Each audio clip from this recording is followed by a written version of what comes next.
All right, I'm pleased to announce our next panel. This one is keeping it legal in NFTs.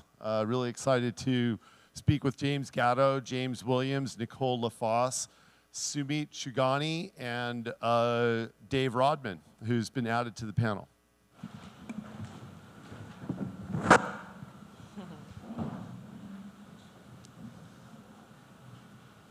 All right, hope everyone's having a really good morning. This panel is keeping it legal, extremely broad, and I know that we've heard quite a few different topics throughout this morning within the legal industry. Real quickly, we'll just give a quick disclaimer. Views are all our own, so I just want to put that out there. And yeah, I'm Sumeet Chugani from Coinbase.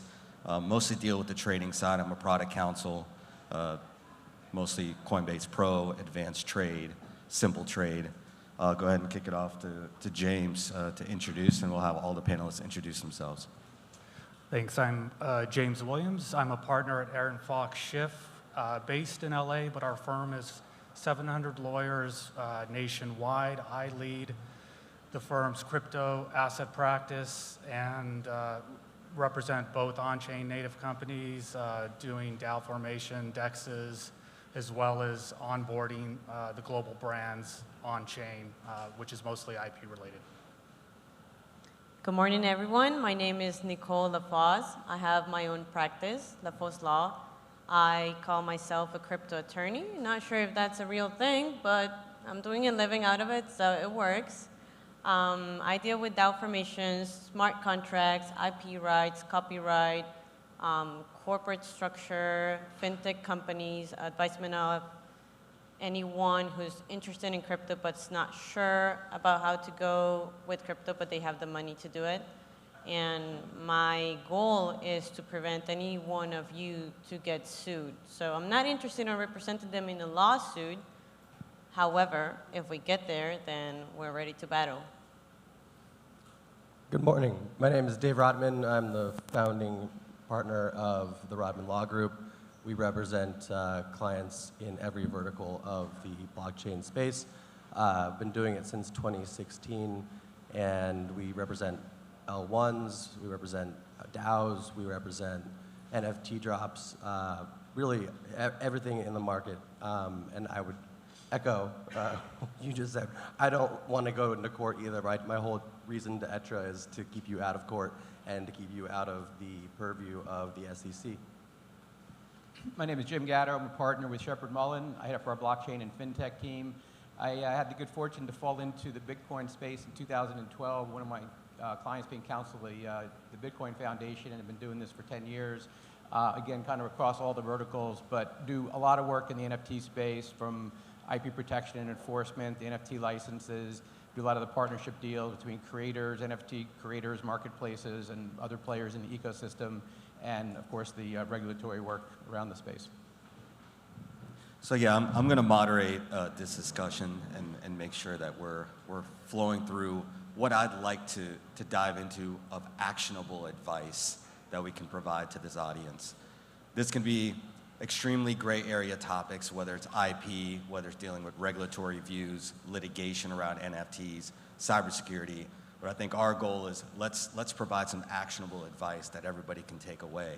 So I'm going to start with James G on the other side. I know you put in IP protection strategies on a regular basis for your clients.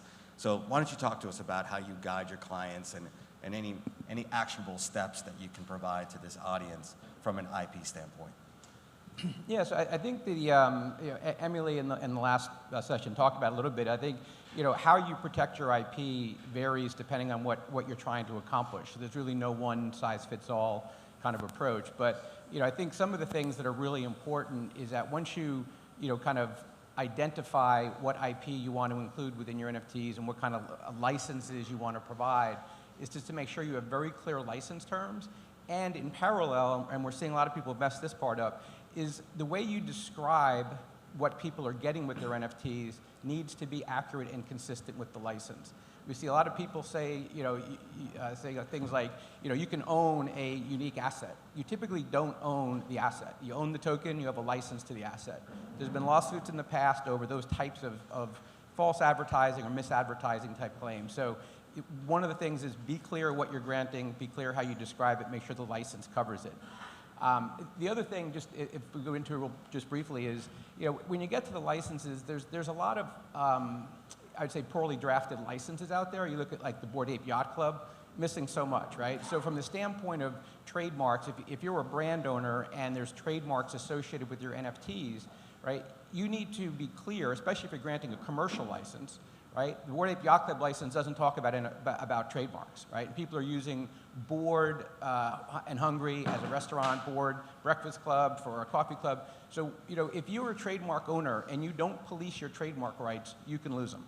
So it's important to include coverage for those types of things as well. And I'll pause there so we can get to some other questions.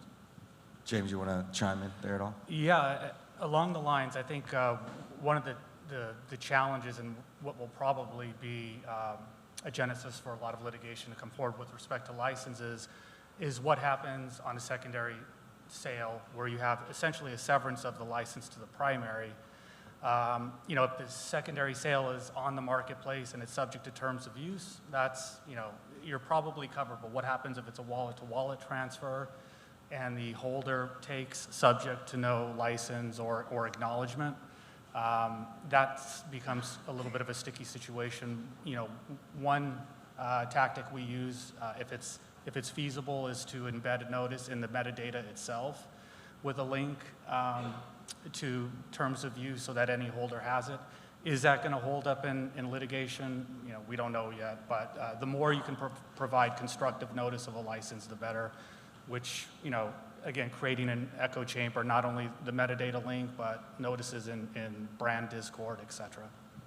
Yeah, so Nicolle, you're hearing all of the license and transactional issues that both of the Jameses are facing. We know you do a lot of work within Latin America or cross-border with Latin America. What's your take on some of these issues and how they're dealt with on a cross-border basis? So on a cross-border basis, it's a little tricky, especially with Latin America. Many of you, I'm sure you know about El Salvador making cryptocurrency their legal tender. Now, the issue with trying to be so proactive in Latin America is that the economy of the country is not there yet, meaning you can't tell your population to spend $300 on an NFT when they're struggling to buy the food for the week.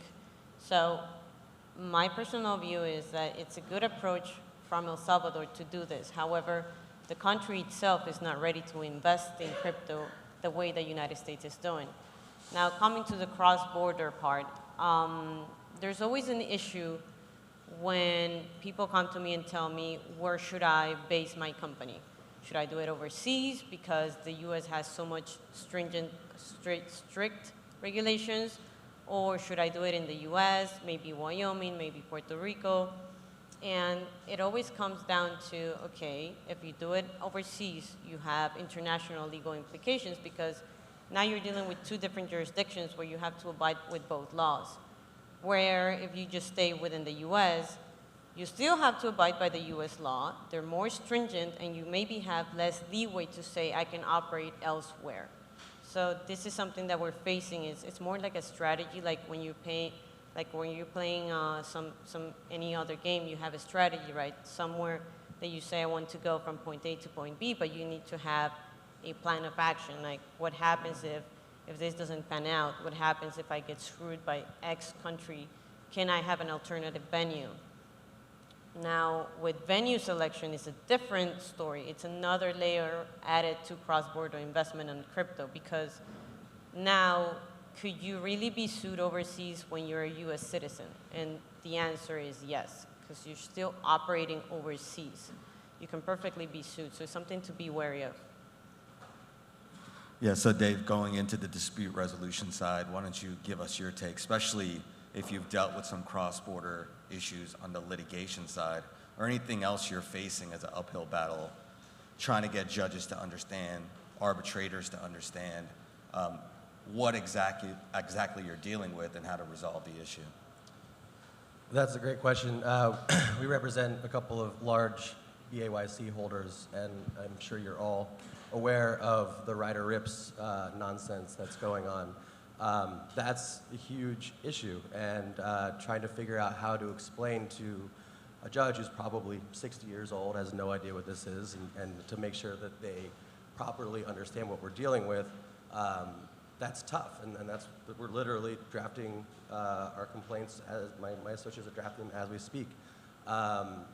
The important thing, I think, you mentioned, depends who you are and what you're doing. Like if you're a holder of an asset like BAYC, register your copyright. It costs you like $200, and it is the single best investment that you'll ever make after having bought your Bored Ape. Because that's how you can actually protect your own rights, and Yugo will not do that for you, nor should they. But as far as dispute resolution, I mean, we try to keep our clients out of the U.S. courts. We really like the Cayman regulatory structure. It makes it very difficult to bring enforcement actions because you have to go to the UK and subpoena the Caymans, so it's a friction matter.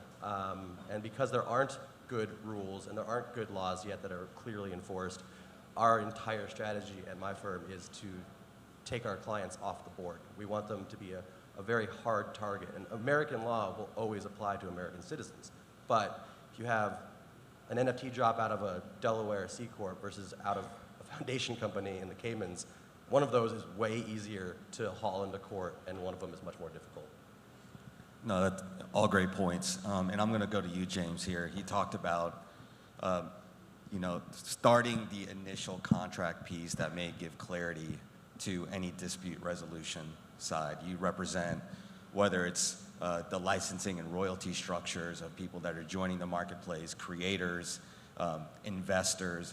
So talk to us about some of the quick hits of what we should be putting in place, because at the end of the day, arbitration, whether it's a judge, a contract is a contract, and that may be ultimately what gets somebody in and out or of any kind of issue. Right. So outside of the license structure itself, the three main issues we look at are metadata, covenants, reps and warranties, and then the royalty terms itself. So especially representing large brands, everyone here at this conference understands that the metadata asset is not the NFT, it's not the token itself. A lot of brands still don't understand that.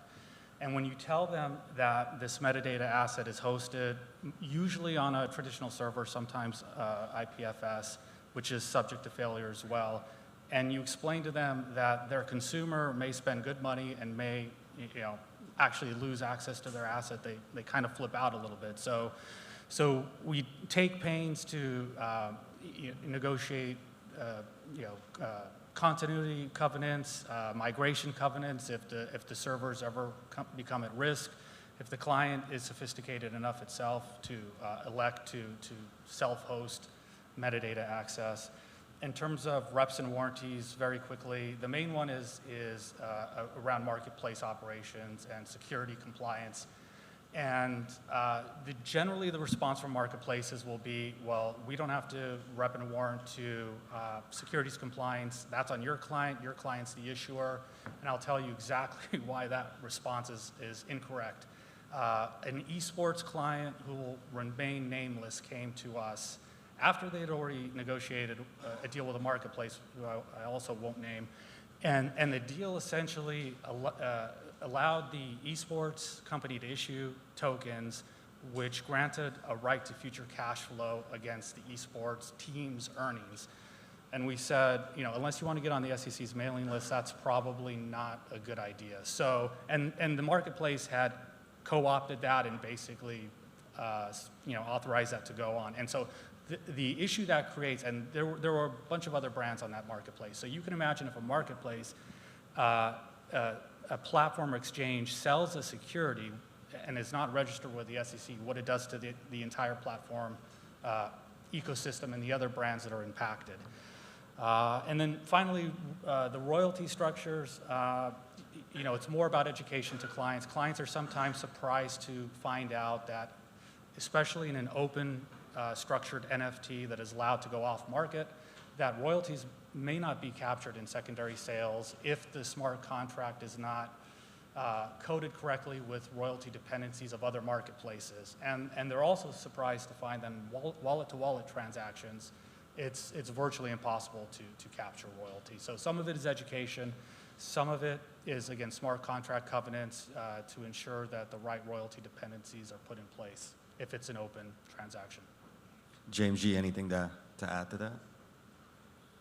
Yeah, I think that the issue of liability is interesting because I think the marketplaces try to disclaim a lot of liability. There's certain ones they can and certain ones they can't. As you mentioned, if what they're selling is a security, the SEC is going to have jurisdiction over them for that.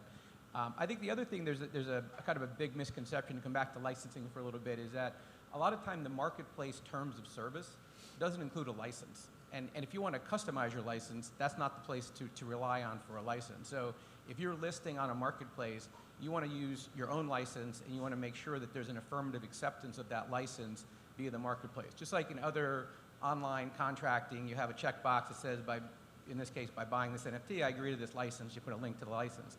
A lot of people aren't doing that. And if you don't have affirmative acceptance, many courts will not enforce the contract. So going back to protecting your IP, if you're granting stuff and the license terms are unclear, that can be a problem. And I think the other thing that's interesting that kind of relates to marketplaces a little bit is the following. If I sell you an NFT, is it a given that the license to the asset is transferable to the next buyer? I think everyone presumes so. It doesn't have to be. So think about the Seth Green situation for a second, right? So the way we structure our NFT licenses is that there's a license to the initial purchaser and they have to affirmatively accept the license. And you heard, again, in the last session and again here, one of the big issues is how do you ensure that a license is binding on subsequent purchasers? The way, and people will put a link in the metadata, and it's fine to put it there, but there's not necessarily notice, and there's typically not affirmative acceptance. So that is not legally sufficient, but it's a good practice. So the way that we do it, and we think that this will work, we haven't seen it, been tested in court yet, but to do a conditional license. So what we do is we define a permitted sale, and so if you sell your NFT, you can sell the token, and the license is transferable subject to a set of conditions, and we specify what those conditions are. And they can vary depending on the circumstances. But one of the things that we typically put in, and this goes back to the Seth Green situation where people were, what happens if someone steals your NFT? Do you lose your license? Do they get the license? Well, if someone steals your car, you don't lose title to the car, right? It doesn't become legally theirs, right? And so the way we kind of approach the NFT, the conditional license, is that it has to be a permitted, authorized sale by the actual owner. And if it's not, the license doesn't transfer.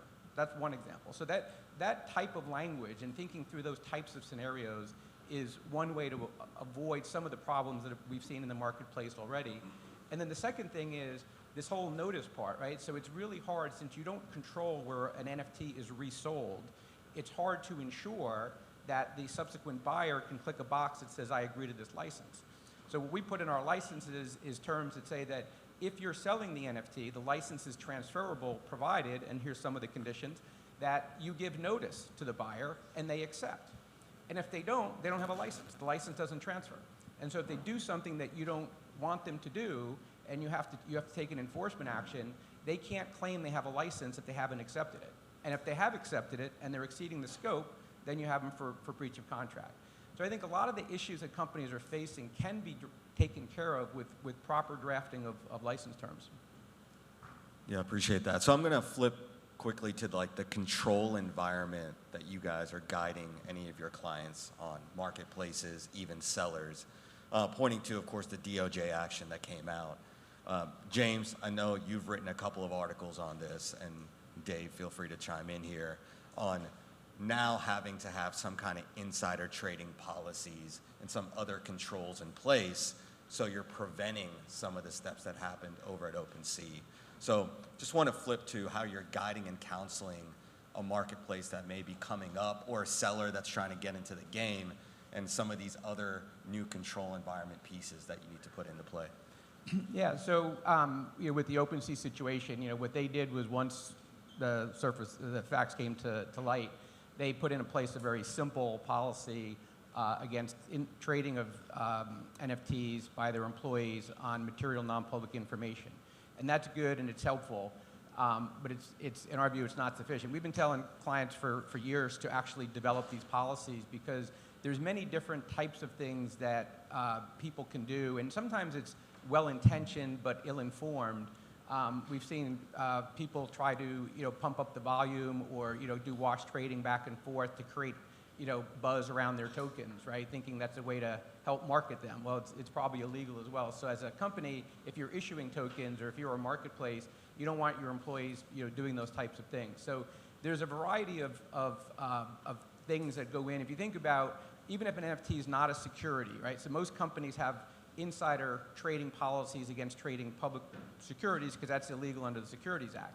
But there's a lot of things that may not be illegal under the securities laws that would fall into these types of improper trading or misuse of information. And a lot of people have questioned with Nathaniel Chastain from OpenSea, the charges brought against him, since they don't even allege that the NFT is a security, will those charges stick?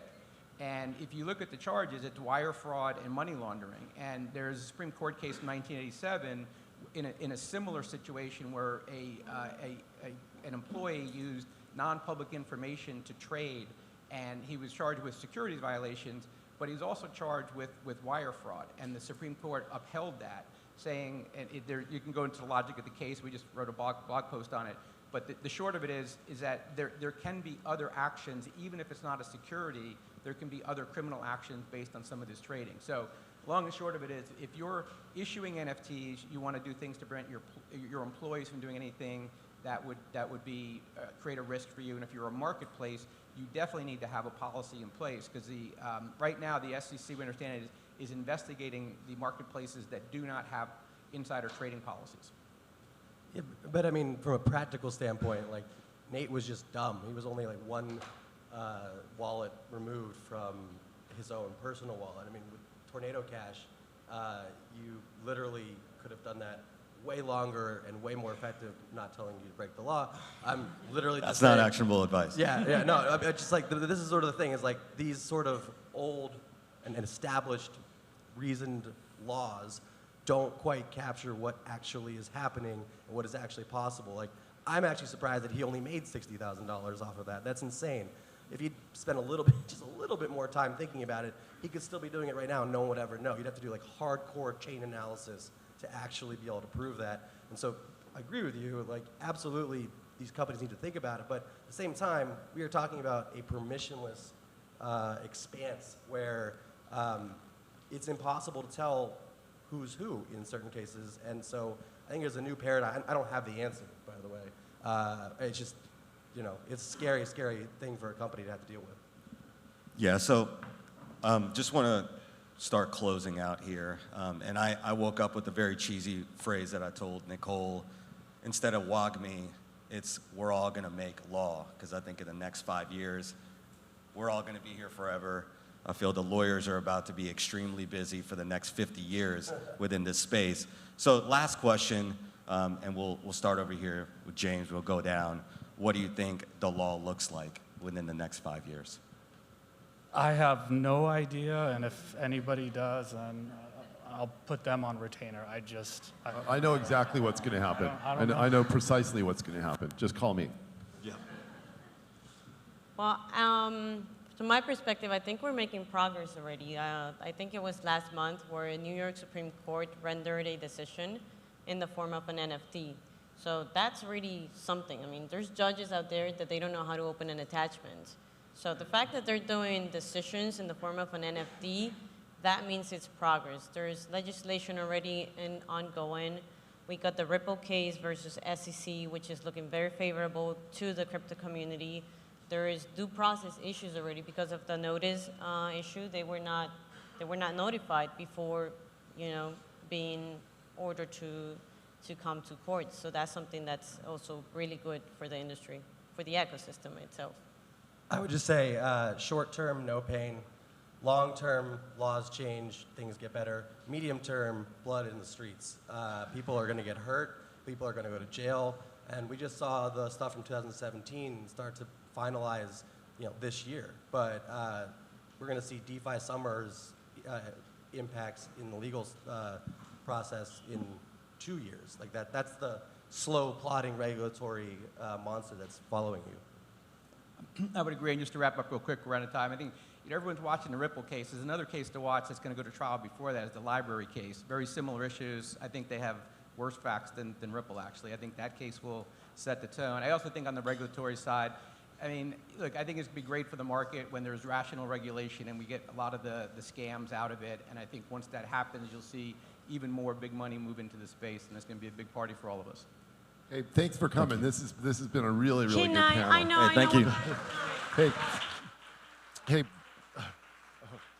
Please, everybody say hi to the camera, because I really want all of you to be online everywhere. So here we go. What's up, New York NFT? Here are the panelists right here. Say hi, say hi, say hi. Okay, now you, everybody say hi. Woo, woo! There you go. Thank you, everyone.